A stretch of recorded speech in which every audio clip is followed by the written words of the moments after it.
हाय hello everyone. So Nuvama Wealth इस company पे आज हम डिस्कशन करेंगे, कौन कौन एनालिसिस करेंगे इस कंपनी का। आनंद राठी पे हमने डिस्कशन किया था कुछ टाइम पहले। सेम इंडस्ट्री से है ये कंपनी भी, वेल्थ मैनेजमेंट इंडस्ट्री में, और एक और स्ट्रॉन्ग प्लेयर है ये भी। आनंद राठी के भी काफी अच्छे रिजल्ट थे, आउटलुक भी काफी स्ट्रॉन्ग है। अगर हम एक डिफरेंस देखें आनंद राठी और नुवामा वेल्थ के बीच में, तो एक्चुअली दो डिफरेंस है। पहला डिफरेंस है क्लाइंट सेगमेंट में। लाइक जब हमने आनंद राठी को पढ़ा था तो आनंद राठी एक काफी स्पेसिफिक क्लाइंट को केटर करता है। लाइक उनका जो प्राइवेट वेल्थ वाला जो बिजनेस है उसके अंदर वो एचएनआई को मेनली टारगेट करते हैं। इसके अलावा उनके दो बिजनेसेस और हैं। जैसे एक है उनका डिजिटल वेल्थ वाला जिसमें वो रिटेल कस्टमर्स को, मासेस को टारगेट करते हैं। एक डिवीजन है उनका ओएफए वाला जिसमें वो ओमनी फाइनेंशियल एडवाइजर, मतलब आईएफए जो होते हैं, उनको वो टेक्नोलॉजी प्लेटफॉर्म ये सारी सर्विसेज प्रोवाइड करते हैं एंड इसके अगेंस्ट में वो एनुअली सब्सक्रिप्शन फी उनसे चार्ज करता है। सो ये ओवरऑल काफी सिंपल और स्पेसिफिक बिजनेस मॉडल है। इवन अगर आप प्रोडक्ट भी देखोगे आनंद राठी का, तो वो मेनली दो ही प्रोडक्ट्स में डील करता है, म्यूचुअल फंड एंड एमएलटीज, मतलब मार्केट लिंक्ड डिबेंचर। सो इन्हीं दो प्रोडक्ट में आनंद राठी जो है वो डील करता है। जब हम नुवामा वेल्थ की बात करते हैं तो इनका क्लाइंट सेगमेंट और प्रोडक्ट डाइवर्सिफिकेशन ये काफी ज्यादा है compare to Anand Rathi. Like Nuvama Wealth के तीन बिजनेसेस है मेनली। सो सबसे पहला तो है वेल्थ मैनेजमेंट। अब वेल्थ मैनेजमेंट के अंदर दो डिवीजन है इनके। पहला है प्राइवेट वेल्थ। अब ये प्राइवेट वेल्थ के अंदर जो सुपर एचएनआईज होते हैं, ultra HNIs, family offices and corporate के जो सीएक्सओज होते हैं, जैसे chief technology officer, chief marketing officer, chief operational officer, इन सारे क्लाइंट्स को ये टारगेट करते हैं अपने प्राइवेट वेल्थ वाले डिवीजन के अंदर। देन इसी में जो दूसरा डिवीजन है इनका वेल्थ मैनेजमेंट का, उसमें ये एचएनआई को टारगेट करते हैं। तो ये है इनका पहला बिजनेस वेल्थ मैनेजमेंट का। देन इनका दूसरा बिजनेस है कैपिटल मार्केट का। अब कैपिटल मार्केट मतलब इक्विटी मार्केट। सो ऑब्वियसली इसमें थोड़ी सी सिक्लिकलिटी ज्यादा होती है, थोड़ी सी वोलेटिलिटी ज्यादा होती है, बिकॉज मार्केट इन्वॉल्व हो जाता है यहाँ पे। तो कैपिटल मार्केट में इनका पहला बिजनेस है कस्टोडियन का। कस्टोडियन में जैसे शेयर्स हो, डिबेंचर्स हो, म्यूचुअल फंड हो, बॉन्ड्स हो, इन सब की कस्टडी करते हैं। ये ट्रांजैक्शनल बिजनेस है तो उसमें वोलेटिलिटी थोड़ी सी कम होती है। बट जो दूसरा बिजनेस है इनका ब्रोकिंग का, सो बेसिकली वो इन्वेस्टमेंट बैंकिंग और इंस्टीट्यूशनल इक्विटी, ये वाला बिजनेस है इनका कैपिटल मार्केट में। अब वी ऑल नो कि आईपीओस, मर्जर्स, एक्विजिशंस, ये सब ऐसा नहीं है कि हर हमेशा होता रहता है मार्केट में। मार्केट का एक सेंटीमेंट होता है जब आईपीओ बहुत ज्यादा आता है। फॉर एग्जाम्पल अगर हम अभी से 5-6 महीने पहले की बात करें तो बहुत हर हफ्ते कोई ना कोई एक दो बड़ी कंपनी का आईपीओ आता था एंड वीकली 3 से 4 आईपीओ हर वीक आते थे। बट अभी अगर आप लास्ट 1-2 महीने का सिनेरियो देखोगे तो उसमें क्या हो रहा है कि आईपीओ आने बहुत ही कम हो गए हैं। बहुत छोटी छोटी कंपनीज के आईपीओ आ रहे हैं, कोई खास बड़ा आईपीओ आ नहीं रहा है, बिकॉज मार्केट का सेंटीमेंट काफी चेंज हो गया है पिछले 2-3 महीने के अंदर। सो ये जो इनका इन्वेस्टमेंट बैंकिंग वाला बिजनेस है, जो दूसरा डिवीजन है कैपिटल मार्केट के अंदर ही, इसमें थोड़ी सी सिक्लिकलिटी ज्यादा है कंपेयर टू कस्टोडियन वाला बिजनेस। तो ये उनके दो बिजनेस हो गए। तीसरा बिजनेस है नुवामा वेल्थ का एसेट मैनेजमेंट कंपनी, एएमसी। जैसे एचडीएफसी म्यूचुअल फंड है, आईसीआईसीआई म्यूचुअल फंड है, वैसे ही इनका भी एसेट मैनेजमेंट कंपनी वाला एसेट मैनेजमेंट का बिजनेस है। अब इसके अंदर ये कंपनी क्या करती है कि इन्वेस्टर से पैसा लेती है एंड उसको मैनेज करती है। कुछ जो इनके स्कीम्स हैं वो लिस्टेड मार्केट में इन्वेस्ट करते हैं, लिस्टेड स्टॉक्स में इन्वेस्ट करते हैं। कुछ जो इनके स्कीम्स हैं वो अनलिस्टेड मार्केट में, जिन्हें प्राइवेट इक्विटी बोलते हैं, प्री आईपीओ बोला जाता है, उनमें ये इन्वेस्ट करते हैं। तो ये मेनली 3 बिजनेस डिवीजन है नुवामा वेल्थ के। सो यहां से हमें क्या समझ आता है कि Nuvama Wealth compare to Anand Rathi product में काफी ज्यादा डाइवर्सिफाई है। At the same time client segment भी इनका काफी ज्यादा डाइवर्सिफाई है। एक्चुअली थोड़े से super HNI, super prime clients को ये टारगेट करते हैं कंपेयर टू आनंद राठी। आनंद राठी दो प्रोडक्ट्स में डील करता है और एक उनका स्पेसिफिक क्लाइंट सेगमेंट है एचएनआई, उनको ही वो टारगेट करते हैं। वीजा विज नोवामा वेल्थ का प्रोडक्ट बास्केट और क्लाइंट बास्केट बहुत ज्यादा डाइवर्सिफाई है। नाउ रिजल्ट की अगर हम बात करें तो इस कंपनी ने भी बहुत अच्छे रिजल्ट रिपोर्ट किए थे अपने थर्ड क्वार्टर के अंदर। इनका सेल्स ग्रोथ 40% से ज्यादा था, मार्जिन काफी अच्छे थे, पैट ग्रोथ का नंबर बहुत हेल्दी था कंपनी का। सो ओवरऑल रिजल्ट इनके बहुत अच्छे थे। नाउ ऑब्वियसली कौन कौन से हमें क्लियर होगा कि हम इस कंपनी से क्या एक्सपेक्ट कर सकते हैं। सो कॉन कॉल में फर्स्ट ऑफ ऑल मैनेजमेंट आपको यही एक्सप्लेन कर रहा है कि ये जो फाइनेंशियल ईयर गया है अभी तक उनके लिए, इसमें हर एक क्वार्टर में इनका जो हर एक बिजनेस है उसने बहुत अच्छा परफॉर्म किया है। हर एक डिवीजन से बहुत अच्छे ग्रोथ नंबर्स आए हैं और ये इस पे मैनेजमेंट थोड़ा सा सरप्राइज है, बिकॉज इस फाइनेंशियल ईयर के स्टार्टिंग में उन्होंने इतने अच्छे नंबर्स होंगे ऐसा एक्सपेक्ट नहीं किया था। इसका रीजन क्या है? रीजन ये है कि लास्ट ईयर जो AIF होता है, अल्टरनेट इन्वेस्टमेंट फर्म, तो AIF का जो रेवेन्यू आता है एक वेल्थ मैनेजमेंट कंपनी को या एक ब्रोकिंग कंपनी को, उसका रेवेन्यू रिकॉग्नाइज करने का जो अकाउंटिंग है वो चेंज कर दिया था रेगुलेटर ने।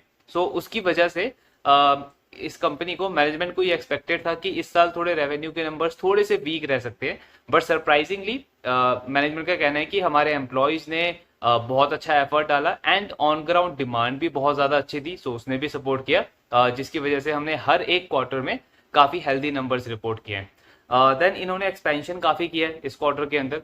सो बेसिकली इन्होंने 3 नए स्टेट्स के अंदर एंटर किया, सॉरी 3 नए सिटीज में एंटर किया है, Indore, Baroda and Kochi. So in 3 state के सिटी के अंदर जो इन्होंने एंटर किया है, इससे इनकी टोटल प्रेजेंस अब 12 स्टेट के अंदर हो गई है।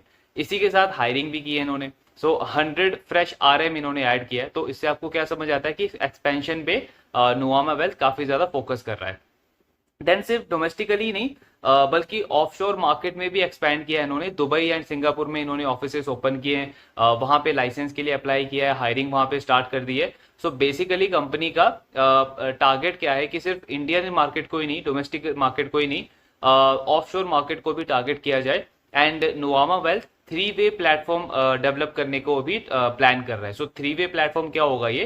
पहला प्लेटफॉर्म ये बनाना चाहते हैं जिसमें इंडियन क्लाइंट्स इनके ऑफशोर मार्केट में जो इन्वेस्ट करना चाहते हैं उनको ये सर्विस दे। सो ये इनका पहला प्लेटफॉर्म का प्लान है। दूसरा प्लेटफॉर्म ये बनाना चाहते हैं जिसमें इनके जो फॉरेन क्लाइंट्स हैं, NRI और नॉन NRI, वो जो इंडियन मार्केट में इन्वेस्ट करना चाहते हैं उनको ये सर्विस दे। ये इनका दूसरा प्लेटफॉर्म है। एंड तीसरा जो इनका प्लेटफॉर्म बनाने का जो प्लान है, उसमें ये फॉरेन क्लाइंट्स जो फॉरेन मार्केट में ही इन्वेस्ट करना चाहते हैं उनको ये सर्विस देने का टारगेट कर रहे हैं। सो ये बेसिकली 3-वे प्लेटफॉर्म डेवलप करने का प्लान कर रही है नुवामा वेल्थ। अब मैनेजमेंट का टारगेट क्या है कि किसी तरीके से ऐसी सिनर्जी डेवलप कर दी जाए इन तीनों प्लेटफॉर्म के बीच में, जिससे पूरे बिजनेस के लिए, इनके क्लाइंट्स के लिए, इनके RM के लिए एक बहुत बड़ी वैल्यू एडिशन हो जाए। बिकॉज जस्ट थिंक, जो इनका इंडियन क्लाइंट है, अगर उसको फॉरेन मार्केट में इन्वेस्ट करने की अपॉर्चुनिटी मिल जाती है थ्रू नोवामा, तो ऑब्वियसली वहां पे इनके जो RM है उनके पास में एक प्रोडक्ट बास्केट और ज्यादा बढ़ जाएगा। सो क्रॉस सेल, अपसेल की अपॉर्चुनिटी बहुत बढ़ जाएगी। सेम चीज अभी तक ये फॉरेन क्लाइंट्स को केटर नहीं कर रहे हैं, तो जब वहां पे मार्केट में एंटर कर लेंगे, सारा कुछ बिजनेस सेटअप हो जाएगा इनका, देन ये फॉरेन क्लाइंट्स को सिर्फ फॉरेन मार्केट में ही नहीं बल्कि जो इंडियन में भी इन्वेस्टेड है, बिकॉज बहुत सारे ऐसे फॉरेन इन्वेस्टर्स हैं जो आज के टाइम पे इंडिया में इन्वेस्ट करना चाहते हैं, बिकॉज हमारी GDP की ग्रोथ सबसे बेटर है, कैपिटल मार्केट हमारा पिछले 2-3 साल से लगातार बाकी मार्केट्स को आउट परफॉर्म कर रहा है। सो ऑब्वियसली फॉरेन इन्वेस्टर्स जो हैं वो बहुत ज्यादा इंटरेस्टेड हैं इंडियन मार्केट में इन्वेस्ट करने के लिए। ऐसे में अगर नुवामा वहां पे ये चीज क्रैक कर लेता है तो ये इनकी पूरे बिजनेस के लिए एक बहुत बड़ी वैल्यू एडिशन रहेगी। अब इसमें मैनेजमेंट क्या कह रहा है कि वो हम कॉन्फिडेंट है कि हम ये चीज अचीव कर लेंगे, बट हम ऐसा बहुत जल्दबाजी में नहीं है कि हमें ये अगले क्वार्टर के अंदर ही करना है या 3-4 महीने के अंदर ही करना है। हम इसको डेवलप कर रहे हैं, कंप्लायंस देख रहे हैं, कॉस्ट क्या लगेगा, ये सारी चीजें असेस कर रहे हैं, बट हम बहुत कॉन्फिडेंट है कि ये एक प्लेटफॉर्म, हमारा 3-वे प्लेटफॉर्म बहुत जल्दी डेवलप हो जाएगा, जिससे पूरे बिजनेस को एक बहुत अच्छी वैल्यू एडिशन होगी। देन इनका जो एसेट मैनेजमेंट वाला जो बिजनेस है, इसमें इनकी 2 स्ट्रेटेजी होती है, हमने डिस्कस भी किया है। वो पहली स्ट्रेटेजी है जिसमें ये लिस्टेड मार्केट में इन्वेस्ट करते हैं, मतलब जो स्टॉक्स लिस्टेड हैं उसमें इन्वेस्ट करते हैं। दूसरी स्ट्रेटेजी है जिसमें ये प्राइवेट इक्विटी या प्री IPO या अनलिस्टेड जो स्टॉक्स होते हैं, कंपनीज होती है, बिजनेसेस होते हैं, उसमें ये इन्वेस्ट करती है। सो ये 2 स्ट्रेटेजी फॉलो करते हैं। अब इनका जो एसेट मैनेजमेंट वाला बिजनेस है, इसका जो AUM है, एसेट अंडर मैनेजमेंट, ये लास्ट ईयर था 700 करोड़, इस साल ये बढ़ करके हो गया है 1700 करोड़। तो एक बहुत ही जबरदस्त ग्रोथ आई है इसके अंदर, ऑलमोस्ट 120-130% के अंदर, 120-130% के आसपास की ग्रोथ आई है। But we have to understand कि हम इसमें बहुत ज्यादा एक्साइटेड नहीं हो सकते, बिकॉज जो बेस था वो बहुत ही छोटा था, सिर्फ 700 करोड़ का AUM था। तो 700 करोड़ से 1700 करोड़, ऑब्वियसली ग्रोथ अच्छी है, अप्रिशिएट करना चाहिए, पॉजिटिव चीज है, बट इसमें बहुत ज्यादा एक्साइटेड नहीं हो सकते। तो हमें आगे ये ट्रैक करना पड़ेगा कि ये जो ट्रेंड है ग्रोथ का, ये कंटिन्यू रहता है या नहीं। बट ऑब्वियसली ग्रोथ अच्छी है, नंबर अच्छा है अभी के लिए। देन इसके बाद कंपनी का प्लान है कि ये प्राइवेट क्रेडिट, इस मार्केट के अंदर भी इनका एंटर करने का स्ट्रेटेजी है। तो प्राइवेट क्रेडिट क्या होता है बेसिकली? हमने बहुत सारे बैंक्स NBFCs के एनालिसिस में डिस्कस किया है कि इंडिया में लोन की जो अंडर पेनेट्रेशन है या क्रेडिट की जो अंडर पेनेट्रेशन है वो बहुत ज्यादा है। एंड ये सिर्फ ऐसा नहीं है कि लोअर इनकम ग्रुप के साथ है या फिर जो लोग रूरल एरियाज में रहते हैं, विलेजेस में रहते हैं, सिर्फ उन्हीं के पास एक्सेस नहीं है लोन का। इनफैक्ट बहुत बहुत सारी ऐसी सिचुएशन है जहां पे जो बड़े बड़े कॉर्पोरेट्स हैं, वेल रेप्यूटेड कॉर्पोरेट्स हैं, उनको भी बहुत बार banks, NBFCs due to regulatory structure कुछ इस तरीके का बना हुआ है हमारा, वो लोन उनको अवेल नहीं कर पाते हैं। तो उन सिचुएशन के लिए, उन स्पेसिफिक सिचुएशन को डील करने के लिए ये प्राइवेट क्रेडिट जो है इसको यूज किया जाता है। तो ये बेसिकली एआईएफ के रूट में पैसा इन्वेस्ट किया जाता है, लोन दिया जाता है किसी कॉर्पोरेट को या किसी ऐसे स्पेसिफिक सिचुएशन के लिए। फॉर एग्जाम्पल, कोई एक कॉर्पोरेट है जिसने कैपेक्स के लिए, एक नया प्लांट मशीनरी लगाने के लिए 100 करोड़ का लोन लिया है बैंक से।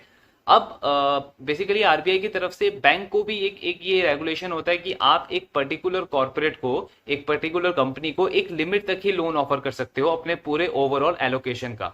सो ऐसा नहीं है कि आप उसको 100 रुपए, अगर आपने, आपका लोन बुक है तो 20 रुपए आपने एक ही कंपनी को दे दिया, ऐसा नहीं कर सकते। तो बैंक को भी ये रूल रेगुलेशन देख के चलना पड़ता है। नाउ सपोज आई मीन 90% उस वो जो कॉर्पोरेट है उसका वो कैपेक्स पूरा कंप्लीट हो गया, बट लास्ट मोमेंट पे उन्हें एक्स्ट्रा फंड चाहिए, कुछ एक्स्ट्रा उन्हें इन्वेस्टमेंट करना है। सो उस केस में वो बैंक तो उन्हें लोन देगा नहीं, एंड उस केस में ये जो प्राइवेट क्रेडिट होता है ये वहां पे काम आते हैं ऐसे ऐसे केसेस में, ऐसे स्पेसिफिक केसेस में। सो उन केसेस में 14% से लेकर के 20% तक का जो इंटरेस्ट रेट है वो चार्ज किया जाता है। ऑब्वियसली इंटरेस्ट रेट देख के हमें लग सकता है कि ये बहुत हाई रिस्क है, बट ऐसा होता नहीं है क्योंकि इसकी अंडरराइटिंग काफी स्ट्रांग होती है एंड बहुत ज्यादा हाईली रिस्क नहीं होता है ये। सो 14 से 20% का इंटरेस्ट रेट चार्ज किया जाता है, एंड यही प्राइवेट क्रेडिट मार्केट है। अब इसमें नुवामा वेल्थ क्या कह रहा है कि पिछले 3-4 साल में इसके अंदर सप्लाई बहुत बढ़ गई है, मतलब इस चीज को करने वाले जो कंपनीज हैं वो बहुत बढ़ गई है, लेकिन डिमांड इतनी नहीं बढ़ी है। तो अभी इनका प्लान तो है कि इस मार्केट के अंदर एंटर करना है, लेकिन करेंटली ये वेट एंड वॉच वाले गेम में है। सो अभी ये असेस कर रहे हैं सिचुएशन, एंड आगे इन्हें जब लगेगा कि अभी सही टाइम है तब ये एंटर करेंगे। बट ऑब्वियसली कंपनी की स्ट्रैटेजी है कि इस मार्केट के अंदर भी वो एंटर करेंगे। देन इसके बाद कंपनी का कहना है कि बेसिकली इन्होंने वेल्थ मैनेजमेंट इंडस्ट्री जो ग्लोबली कैसा परफॉर्म कर रही है उसका एक इन्होंने डेटा दिया है। सो ग्लोबली अगर आप देखोगे तो जो कैपिटल मार्केट होता है किसी भी कंट्री का, उसके 3 to 4 टाइम ग्रोथ होती है वेल्थ मैनेजमेंट इंडस्ट्री की उस कंट्री में। मतलब सपोज अगर निफ्टी ग्रो कर रहा है 5 से 10%, सपोज 10% ग्रो कर रहा है, तो जो वेल्थ मैनेजमेंट इंडस्ट्री है उस कंट्री की वो 30 to 40% से ग्रो करती है। 3 to 4 टाइम उसकी ग्रोथ ज्यादा होती है कंपेयर टू कैपिटल मार्केट। ये ग्लोबल ट्रेंड है। अब इसमें नुवामा क्या कह रहा है वो आपको एग्जैक्टली नहीं बता रहा है कि हम किस रेट पे ग्रो करेंगे, बट वो आपको एक आइडिया दे रहा है। कंपनी क्या कह रही है कि इंडिया में अगर आप वेल्थ मैनेजमेंट का स्पेस देखोगे तो ये एक नेसेंट स्टेज पे है, मतलब ये अपने इनिशियल स्टेज पे है, अभी अभी कुछ हुआ ही नहीं है, अभी जस्ट ग्रोथ स्टार्ट भी नहीं हुई है जिस तरीके के लेवल पे अभी वेल्थ मैनेजमेंट इंडस्ट्री है। बिकॉज हमारे पास सिर्फ 3500 फैमिलीज हैं जो टोटल क्लाइंट है, हमारे जो कॉम्पिटिटर्स हैं उनके पास 7000, 8000, 9000 टोटल एचएनआई फैमिलीज हैं जो उनके क्लाइंट्स हैं। तो अगर आप इंडिया की, मतलब जो साइज है हमारी कंट्री का, उसके प्रोपोर्शन में देखोगे तो ये नंबर कुछ भी नहीं है। 140 करोड़ की पॉपुलेशन है, एंड उसमें ये 4-5 हजार 8 हजार क्लाइंट्स होना कोई बहुत बड़ी बात नहीं है, बहुत ही छोटा नंबर है ये। सो आपको क्लियरली समझ आता है कि ये जो ग्रोथ का जो स्कोप है वो बहुत ही बड़ा है अगले 10-15 साल के लिए, इस पूरी इंडस्ट्री के लिए। 20-25% ये जो ग्रोथ नंबर है, ये इस पूरी इंडस्ट्री के लिए बहुत ही छोटा नंबर है। बहुत इजीली कंपनी, ये पूरी इंडस्ट्री अगले 10-15 साल में 20-25% से ग्रो कर सकती है। सो आई रिमेम्बर कि लास्ट जो हमने आनंद राठी का वीडियो डिस्कस किया था उसमें कुछ क्वेरी भी आई थी ऐसी कि इसमें अंडर पेनिट्रेशन बहुत ज्यादा है इस इंडस्ट्री में, तो क्या ऐसा हो सकता है कि सप्लाई साइड सडनली इतनी बढ़ जाए, मतलब कि सडनली इतनी सारी कंपनीज आ जाए कि जो ग्रोथ है वो सैचुरेटेड हो जाए, मतलब जो हमें 20-25% की ग्रोथ लग रही है वो एकदम से कम हो जाए, मतलब डिमांड उतनी ही है लेकिन सप्लाई साइड बहुत इतनी बढ़ जाए। सो सी, थियोरेटिकली हम ऐसा सोच सकते हैं कि ऐसा हो जाएगा, but we have to understand कि उस अंडर पेनिट्रेशन की डेप्थ कितनी है। हम जब बात करते हैं कि इंडिया में वेल्थ मैनेजमेंट में या ब्रोकिंग में अंडर पेनिट्रेशन बहुत ज्यादा है, तो हमें ये नंबर में देखना पड़ेगा कि वो अंडर पेनिट्रेशन की डेप्थ कितनी है। सो इंडिया में आज डीमैट अकाउंट कितने हैं? 9 से 10 करोड़ लोगों का डीमैट अकाउंट है, एंड उसमें भी वो लोग हैं जिसमें एक पर्सन का 2 से 3 डीमैट अकाउंट है। So actual number of demat account तो उससे भी ज्यादा कम है। एंड उसमें एक्टिव कितने हैं? अगर 9-10 करोड़ डीमैट अकाउंट है भी तो उसमें से टोटल एक्टिव कितने हैं? हार्डली 3 से 4 करोड़ डीमैट अकाउंट है जो एक्टिव रहते हैं। सो वो नंबर बहुत ही ज्यादा कम हो जाता है। सिमिलरली अगर आप म्यूचुअल फंड देखोगे तो सिर्फ 3 से 4 करोड़ 5 करोड़ के आसपास लोग हैं इंडिया में जो म्यूचुअल फंड में इन्वेस्ट करते हैं। तो ये नंबर अगर आप कंट्री की साइज के अकॉर्डिंग देखोगे तो कुछ भी नहीं है, बहुत ही कम नंबर है, बहुत ही अंडर पेनिट्रेशन नंबर है। दैट्स वाई कि ऐसा प्रैक्टिकली होता हुआ नहीं दिखता है कि सडनली इतनी ज्यादा सप्लाई बढ़ जाएगी इस इंडस्ट्री में कि जो हमें ग्रोथ आज 20-25% की लग रही है वो इतनी कम हो जाए कि मीडियोकर ग्रोथ हो जाए, 5%, 4%, 7% की ग्रोथ हो जाए। सो ऑब्वियसली ट्रैक तो हम करते ही रहेंगे, बट अभी ऐसा नियर फ्यूचर में ऐसा होता बिल्कुल भी नहीं दिखता है, बिकॉज हार्डली कुछ तो कंपनीज हैं जो लिस्टेड स्पेस में है या जो अनलिस्टेड स्पेस में है, एंड कितना छोटा एयूएम है इनका, कितना छोटा क्लाइंट साइज है। सो आगे ट्रैक करते रहेंगे ऑब्वियसली, लेकिन नियर फ्यूचर में ऐसा होता हुआ नहीं दिखता है। ग्रोथ स्कोप जो है इस पूरी इंडस्ट्री के लिए वो बहुत ज्यादा बड़ी है अगले 10-15 साल के लिए। सो ये चीज हमें यहाँ से समझ में आती है। Then Nuvama Wealth basically loan भी देता है। सो इनके जो CXOs जो क्लाइंट होते हैं जिनके पास ईसॉप होता है अपनी कंपनी का, उसके उस ईसॉप के अगेंस्ट में ये लोन भी ऑफर करते हैं। तो ये भी एक डिवीजन है, ये भी आनंद राठी नहीं करता। सो ये भी एक डिफरेंस है आनंद राठी और नुवामा वेल्थ के बीच में। देन कंपनी का कहना है कि जब आप फ्लो देखते हो, मतलब कि फ्रेश पैसा कितना आया है, तो आप इसको ईयरली बेसिस पे देखो कि लास्ट ईयर के कंपैरिजन में इस साल कितना आया है, वो उससे आपको एग्जैक्ट आइडिया होगा। अगर आप इसको क्वार्टर ऑन क्वार्टर कंपेयर करोगे तो आपको सही नंबर नहीं दिखेगा, बिकॉज कुछ क्वार्टर्स में क्लाइंट के एक्सपेंसेस ज्यादा होते हैं जिसमें वो इन्वेस्ट नहीं कर पाता है। किसी किसी क्लाइंट क्वार्टर में क्लाइंट के पास बहुत ज्यादा सरप्लस कैश आ जाता है तो उसमें वो बहुत ज्यादा इन्वेस्ट कर देता है। तो अगर आप इसको ईयरली बेसिस पे देखोगे last year to this year, तो आपको एक एग्जैक्ट ट्रेंड मिलेगा, एंड वहां पे हमारा नंबर जो है बहुत अच्छा है। फ्रेश फ्लो जो है हमारे पास काफी ज्यादा अच्छा आ रहा है। देन कंपनी ने सो इनका जो ये कैपिटल मार्केट का बिजनेस है, सो उस पर एक क्वेश्चन होता है ऑब्वियसली कि कैपिटल मार्केट यानी कि इक्विटी मार्केट ऑब्वियसली एक सिक्लिकल वाला फैक्टर है इसके अंदर। तो यहाँ पे ये क्वेश्चन होता है कि क्या ये वाला जो बिजनेस है ये आपके पूरे बिजनेस को थोड़ा सा सिक्लिकल बना सकता है कि 1-2 साल अच्छा रहा, देन सडनली 2-3 साल जो है वो बहुत खराब हो गए आपके बिजनेस के लिए। सो यहाँ पे मैनेजमेंट क्या कह रहा है कि आपको नंबर्स में देखना पड़ेगा। सो आज से 2-3 साल पहले हमारा जो कॉस्ट टू इनकम था, कॉस्ट टू इनकम क्या होता है, मतलब 100 रुपए कमाने के लिए कंपनी को कितना पैसा खर्चना पड़ रहा है। तो नुवामा वेल्थ का आज से 3 साल पहले जो कॉस्ट टू इनकम था वो 73% था पूरे बिजनेस का, सारे बिजनेसेस को मिला के। मतलब क्या है कि नुवामा वेल्थ को 100 रुपए अर्न करने के लिए 73 रुपीज खर्च करने पड़ते थे। ये नंबर 2 साल पहले इन्होंने इंप्रूव करके 70% पे लेकर के आए। देन लास्ट ईयर और इंप्रूव करके 69% पे लेकर आए, और इस पूरे फाइनेंशियल ईयर में अभी तक जो इनका कॉस्ट टू इनकम है वो 63% है, मतलब उसमें इंप्रूवमेंट और ज्यादा हुई है। एंड कंपनी कह रही है कि इस क्वार्टर में भी यही 61-63% के आसपास ही रहेगा। नाउ कंपनी क्या कह रही है कि अब जो ये आप इंप्रूवमेंट देख रहे हो 73% से लेकर के 63%, इसमें पूरा का पूरा जो कंट्रीब्यूशन है वो हमारे वेल्थ मैनेजमेंट वाले बिजनेस का है। बिकॉज हमारा जो कैपिटल मार्केट वाला बिजनेस है जिसमें इन्वेस्टमेंट बैंकिंग आता है, आपका कस्टोडियन बिजनेस आता है, उसका अगर आप कॉस्ट टू इनकम देखोगे सिर्फ उस बिजनेस का, तो वो तो बड़ा है, वो 59% से 73% हुआ है। लेकिन हमारे जो वेल्थ मैनेजमेंट का जो बिजनेस है उसका कॉस्ट टू इनकम पिछले 2-3 साल के अंदर 88% से कम होकर के 67% हुआ है। तो आपको ये चीज क्या दिखाता है कि इनका जो पूरे बिजनेस पे जो इंपैक्ट है इनके कैपिटल मार्केट वाले बिजनेस का वो बहुत ही कम है। मैनेजमेंट का कहना है कि कल को चल के सपोज अगर इनका जो कैपिटल मार्केट का बिजनेस है उसका उसका बिजनेस अगर 10% से गिरता है, सिर्फ कैपिटल मार्केट का बिजनेस अगर 10% से गिरता है, तो पूरे बिजनेस पे इनका जो रेवेन्यू इंपैक्ट होगा वो हार्डली 1.5 से 2% होगा, मैक्सिमम 2% होगा। सो इसका मतलब क्या हुआ, एंड ये भी तब अगर इनका वेल्थ मैनेजमेंट बिजनेस आगे ग्रो नहीं करता है, जितना आज है उतना ही रहता है। तो इसका मतलब क्या हुआ कि ओवरऑल बिजनेस पे जो इंपैक्ट पड़ता है इनके कैपिटल मार्केट के बिजनेस का वो बहुत ही मिनिमल है, बहुत ही नेग्लिजिबल है। तो इसीलिए वो जो सिक्लिकलिटी वाला फैक्टर है वो इनके पूरे बिजनेस को हार्म यहाँ पे नहीं कर सकता। सेकेंडली जो इनका एसेट मैनेजमेंट का बिजनेस है वो तो अभी जस्ट स्टार्ट ही हुआ है, तो अभी वो ब्रेक इवन भी नहीं हुआ है। देन आगे वो एंड एसेट मैनेजमेंट बिजनेस में जो ऑपरेटिंग मार्जिन होते हैं वो बहुत ज्यादा अच्छे होते हैं, एसेट लाइट मॉडल होता है, सो वहां पे प्रॉफिटेबिलिटी और भी अच्छी होती है। तो अभी ये बिजनेस इनके लिए जस्ट स्टार्ट ही हुआ है। देन आगे चल के जब ये बिजनेस मेच्योर होगा, ब्रेक इवन होगा, तो ऑब्वियसली ये कॉस्ट टू इनकम और कम होगा। Then company last con call अगर आप सुनोगे उसमें भी इन्होंने यही कहा था, एंड इस कॉन कॉल में भी इन्होंने यही कहा है कि हमारा जो मेन फोकस है अपने बिजनेस पे वो वेल्थ मैनेजमेंट और एसेट मैनेजमेंट वाले बिजनेस पे है।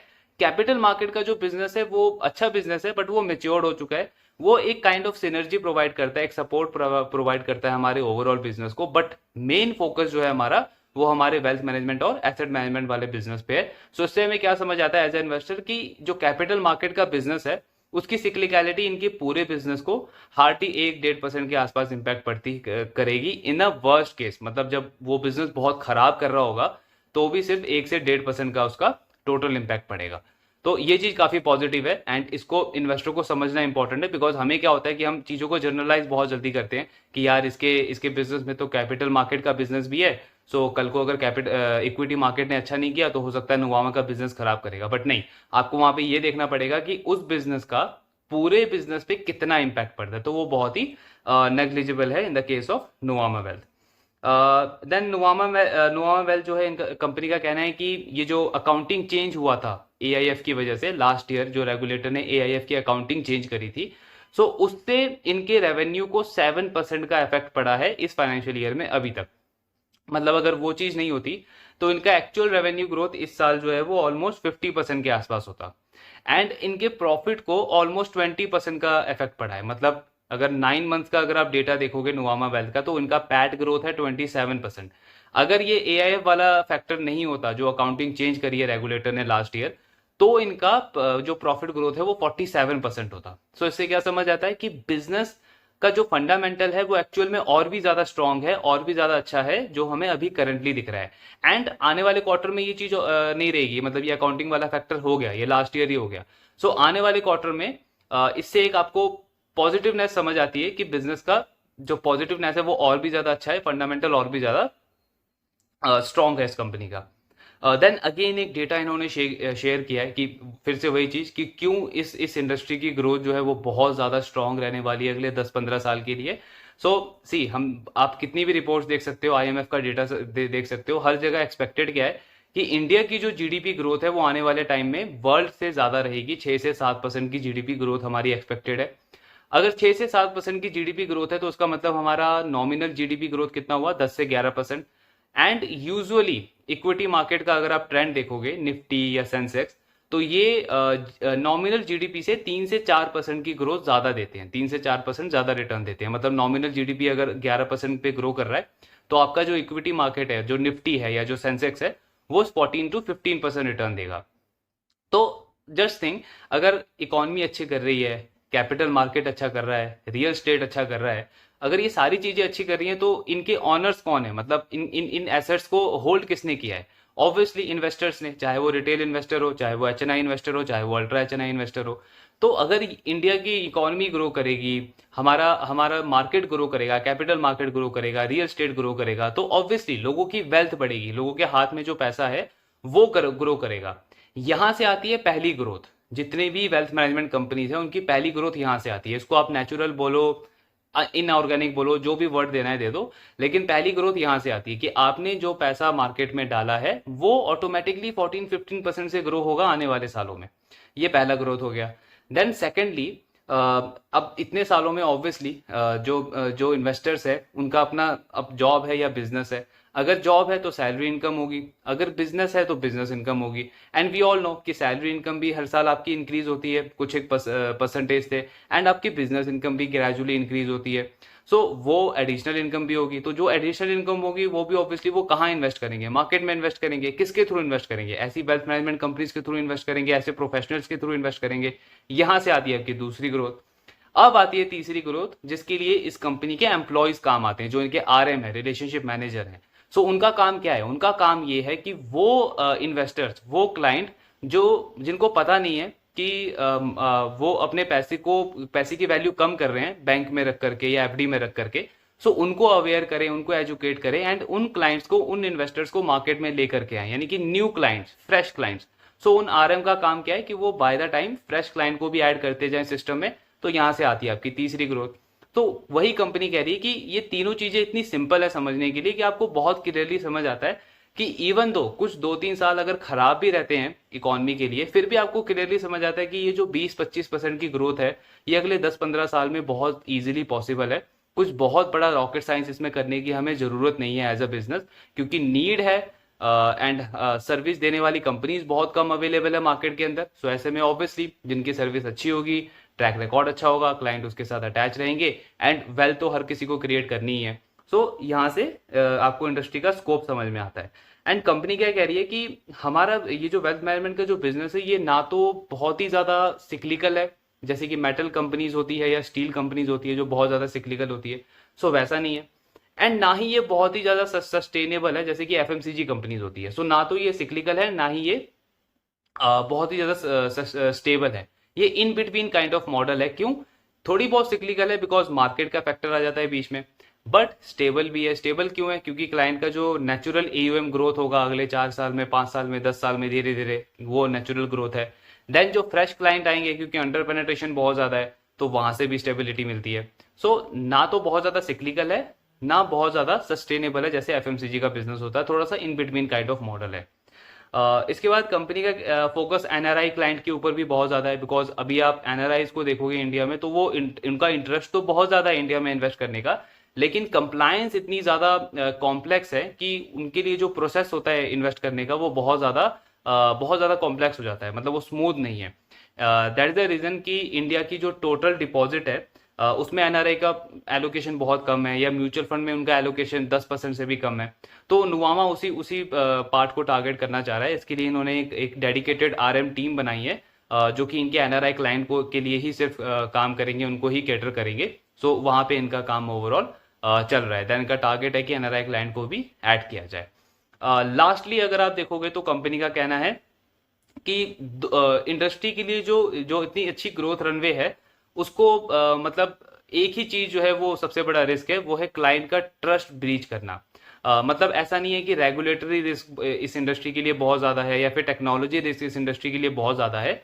रीजन बीइंग, रेगुलेटर अगर कल को कोई भी चेंजेस करता है रेगुलेटरी पॉलिसी में, तो वो क्लाइंट को, इन्वेस्टर को माइंड में रखते हुए करता है कि इन्वेस्टर का फायदा होना चाहिए, इन्वेस्टर का बेनिफिट होना चाहिए।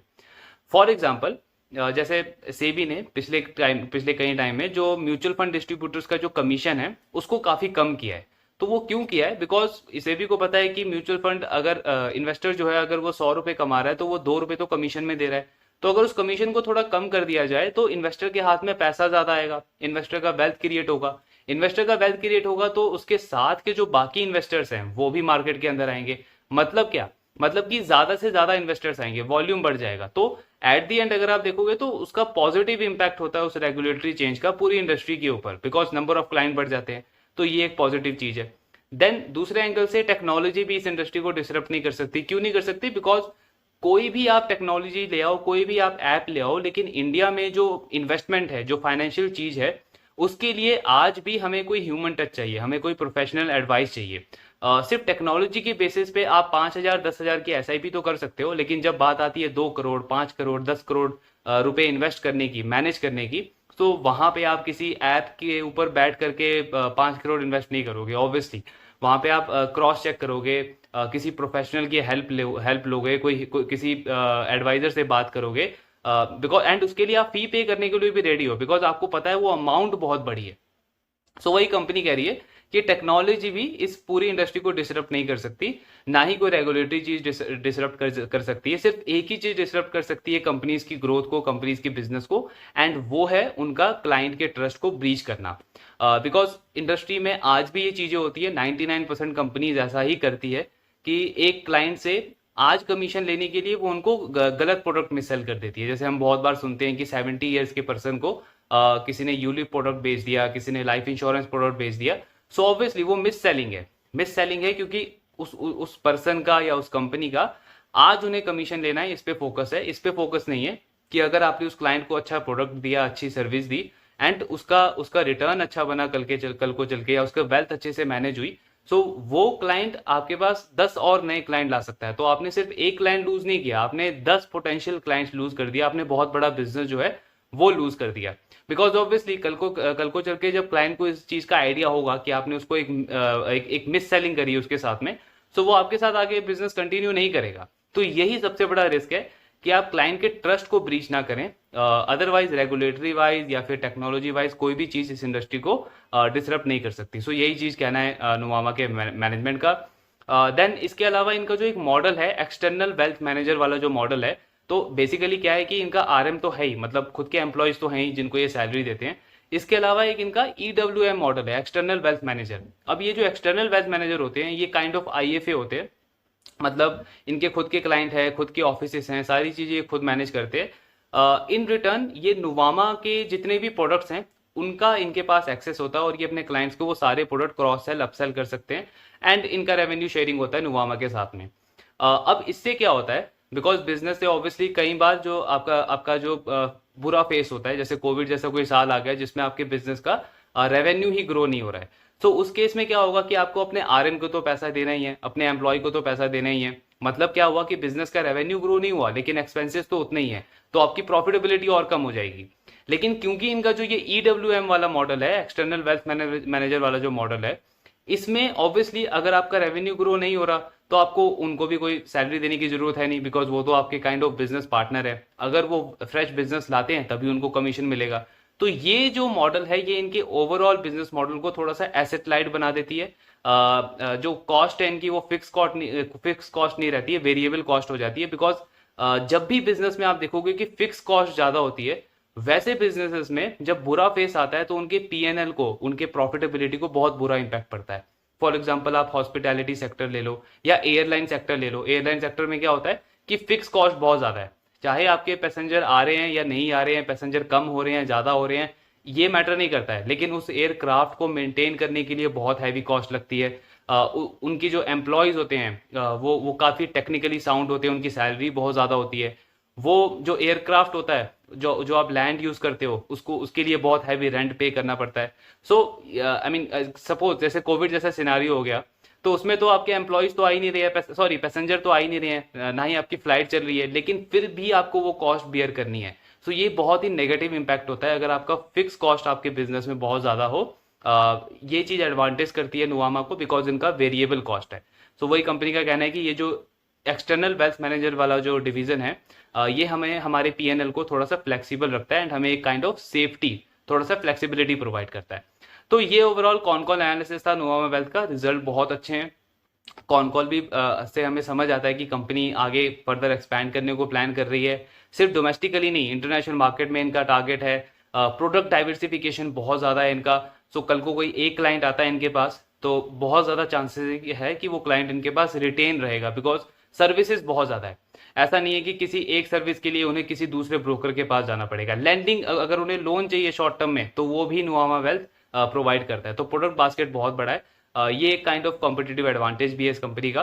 सो रिजल्ट अच्छा है, आउटलुक अच्छा है, कमेंट्री भी बहुत अच्छी है। नाउ आई नो कि सबसे बड़ा डाउट आपके आपके मन में यही होगा कि आनंद राठी बेस्ट है या नुवामा वेल्थ बेस्ट है।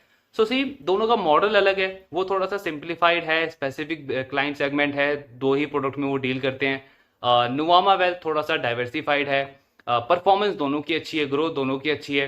But again no recommendation, no buy sell recommendation, just एक थीसिस अगर हम डिस्कस करें यहाँ पे कि हमें अपॉर्चुनिटी को देखना कैसे है, तो आनंद राठी को अगर आप देखोगे बिजनेस अच्छा है, ग्रोथ अच्छा है, सब कुछ अच्छा है, लेकिन स्टॉक का PE कितना है, 70 से भी ज्यादा है। स्टॉक आई मीन 75-76 के PE के आसपास ट्रेड कर रहा है। नुवामा वेल्थ का अगर आप देखोगे तो ग्रोथ अच्छा है, मार्जिन अच्छा है, प्रॉफिट ग्रोथ अच्छा है, आउटलुक भी अच्छा है, लेकिन स्टॉक का PE कितना है, 30 के आसपास चल रहा है, 30-32 के PE मल्टीपल के आसपास उसका स्टॉक का PE चल रहा है। आपको पता है कि दोनों की ग्रोथ ऑलमोस्ट सिमिलर है, नुवामा की थोड़ी सी बेटर है, आउटलुक दोनों का अच्छा है। इस इंडस्ट्री की अगले 10-15 साल बहुत अच्छे रहने वाले हैं। ऑब्वियसली उसको हम ट्रैक करते रहेंगे, ऐसा नहीं है कि अच्छे रहेंगे तो हम छोड़ देंगे, ट्रैक तो करना ही है, स्टडी करते रहना है। तो ये चीजें हमें समझ आती है। बट यहाँ पे नुवामा का जो PE है वो बहुत ही कम है, 30 के आसपास का PE है। एंड सिर्फ आनंद राठी के कंपैरिजन में ही नहीं, आप बाकी प्लेयर्स भी अगर देखोगे इसमें 361 वैम जो IIFL वेल्थ है, या फिर प्रूडेंट कॉर्पोरेट जो है वो भी एक वेल्थ मैनेजमेंट कंपनी में ही आती है। सो उनके साथ भी अगर आप कंपेयर करोगे तो नुवामा का परफॉर्मेंस बहुत बेस्ट है, लेकिन जो PE मल्टीपल है इसका वो काफी ज्यादा कम है। तो आपको ये चीज क्लियरली समझ आती है कि थोड़ा सा यहाँ पे मतलब थोड़ा एक्चुअली बहुत बड़ा डिफरेंस है परफॉर्मेंस और वैल्यूएशन में between Nuvama and other players. तो यहाँ पे एक री रेटिंग का अच्छा कैंडिडेट बनता है नुवामा वेल्थ। तो obviously I am not suggesting कि आपको उसको बाय कर लेना है। आपको करना क्या है कि आपको नुवामा वेल्थ को फोकस में रख के बाकी सारे बिजनेसेस को भी स्टडी करना है, जिससे आपको एक अच्छी क्लियर अपॉर्चुनिटी समझ में आए कि अगले 5-10 साल में कौन सा अच्छा प्लेयर है बेट करने के लिए यहाँ से, एंड नियर टर्म में कहाँ पे ज्यादा अच्छी बेटर अपॉर्चुनिटी अवेलेबल है। सो इस डिस्कशन से हमें समझ के आया कि ऑब्वियसली नोवामा का परफॉर्मेंस अच्छा है, लेकिन वैल्यूएशन गैप बहुत बड़ा है अदर प्लेयर्स के कंपैरिजन में, तो इसको स्टडी करना यहाँ पे बनता है। बाकी ऑब्वियसली ट्रैक आगे करते रहेंगे। इसके अलावा अगर आपके कोई भी डाउट हो, do let me know in the comment box. Thank you very much.